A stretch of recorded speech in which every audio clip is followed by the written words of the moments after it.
Bonjour à tous, bienvenue dans cette vidéo. Je vais vous présenter la technique que j'utilise, la technique de la bouteille pour faire tout ce qui est éclaboussure et lignes assez,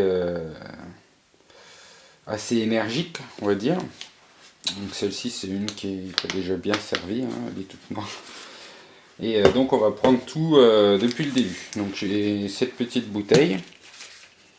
Alors la bouteille n'a pas vraiment d'importance hein, en elle-même, c'est pas ce qui compte, hein, c'est une bouteille standard d'eau.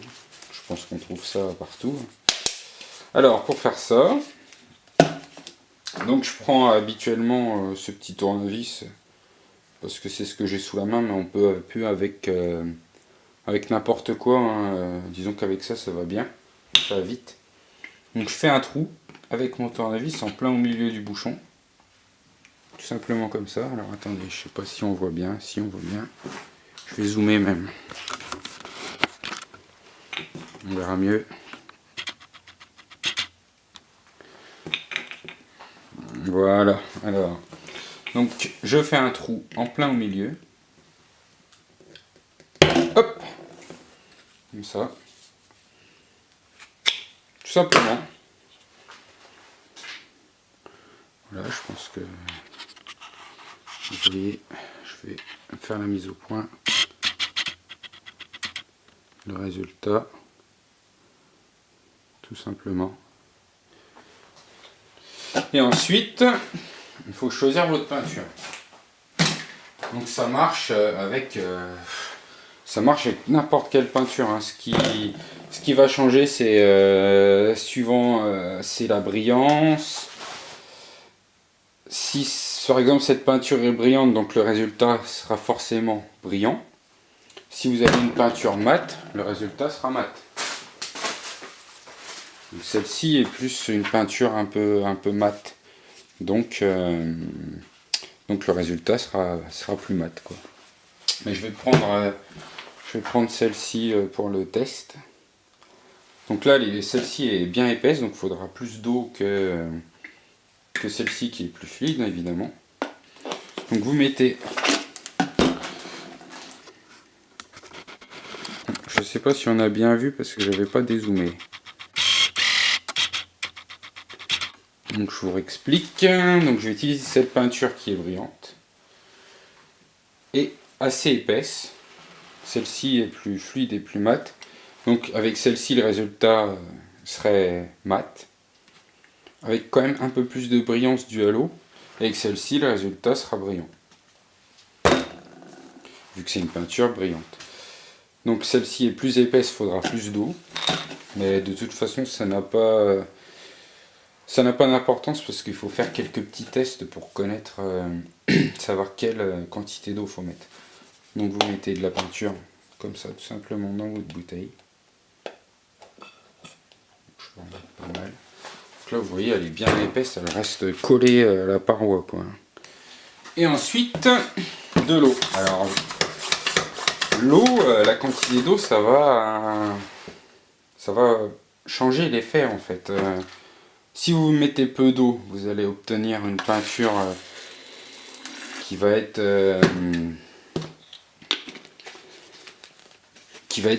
en gros fluide, où vous pourrez presque... Donc là, il est vraiment pas assez dans le... Dedans, ça, je le sens au poids. Il faut quand même en mettre pas mal parce que sinon vous allez tomber en panne rapidement. Je vais rajouter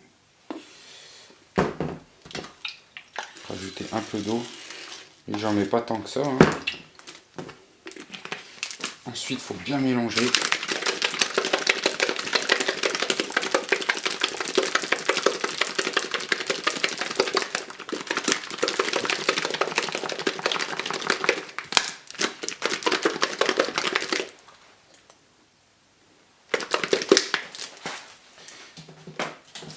Et donc,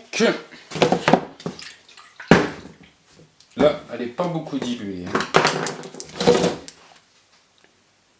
Oui, ça coule même pas. Donc là, on va pouvoir même s'en servir comme pour faire des lignes. Vous voyez? On peut même s'en servir donc pour faire une ligne. Mais c'est pas le but recherché, quoi. Donc, du coup, il faut ajouter de l'eau.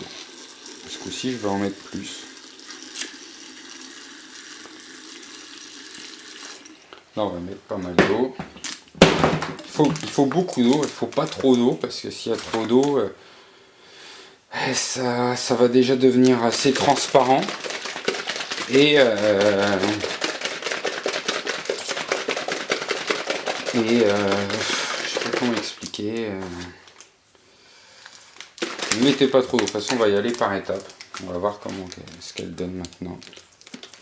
Là vous voyez, on obtient déjà quelque chose de beaucoup plus fluide, plus utilisable pour faire des formes comme je fais, mais pas encore des éclaboussures. Pour ça, il faudra encore rajouter de l'eau.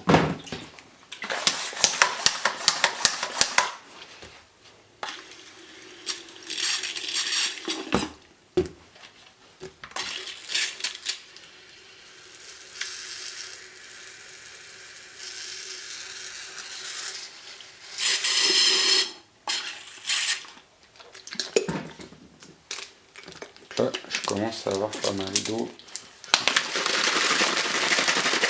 On doit arriver dans un bon dosage. Vous voyez, là ça devient... Et alors, c'est dommage, ma toile est déjà vite remplie. Mais là on commence à avoir un dosage, vous voyez, on commence un peu à s'en apercevoir, ça devient beaucoup plus... ça devient déjà moins maîtrisable, c'est plus dur de maîtriser le résultat. Et ça commence un peu à gicler, quoi. Et ensuite, ce qui fait toutes les formes que je fais, c'est aussi une question de pression au moment du mouvement. Il faut pas juste faire couler la bouteille, vous voyez. Il faut presser. Et plus vous pressez fort, plus ça va gicler. Et voilà, enfin, plus vous pressez fort, plus ça va gicler. Donc en fait, c'est comme un instrument de musique. Il faut pratiquer pour arriver à ce que vous voulez du premier coup. Parce que dans la peinture, on n'a pas le droit à l'erreur. Surtout dans ces cas-là, sinon c'est vite gâché, quoi. Donc si par exemple je veux quelque chose d'assez...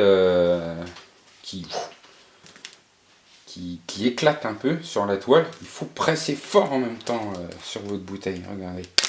Vous voyez ? Tout est question de pression en fait. C'est comme ça qu'on arrive au résultat un peu comme ceux que je fais, quoi. Je pense que vous devez avoir compris comment on faisait. Hein. Je vous dis, tout est question de trouver le bon dosage suivant ce que vous voulez. Si c'est des lignes, si c'est des lignes un peu plus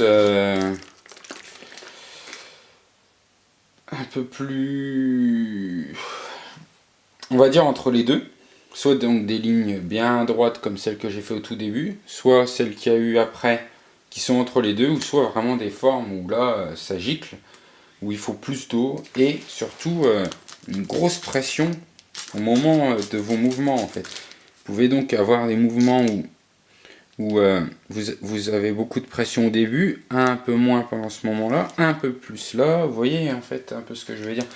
Ça vient avec la pratique, hein. Tout ça, quoi. Donc là, elle est vraiment devenue vraiment liquide. C'est dommage, il me faudrait une autre toile. Je sais pas si j'ai quelque chose sous la main. Si j'ai celle-ci qui peut peut-être servir. Là, ça va sécher. On va faire un petit essai vite fait sur celle-là.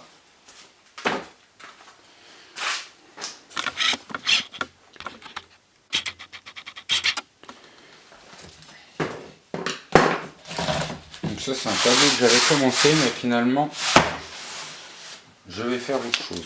Donc c'est pas grave.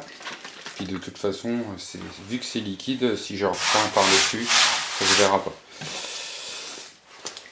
Donc là par exemple, je vais essayer de faire une forme un peu comme ça. C'est pas dit que je vais y arriver, hein. Des fois c'est pas forcément évident. Donc ce que je voudrais, c'est surtout avoir la pression quand je vais arriver par ici et réduire par là, que ça fasse surtout, vous voyez, un peu, que ça parte par là. Donc je vais surtout commencer à presser plus fort, mais dès le début il faut presser, mais encore plus fort quand vous arrivez par là et ralentir après. C'est pour ça que je vous dis que ça demande du temps et de la pratique. Voilà à peu près ce que je voulais, quoi. Ça fait pas si mal. Donc vous voyez, la pression a permis tout ça. Si j'avais pas pressé, déjà ça n'aurait rien fait. Et si j'avais pressé pas assez fort, ça n'aurait pas été non plus. Donc tout est vraiment, vous voyez, une question. Il faut vraiment presser sur votre toile, quoi.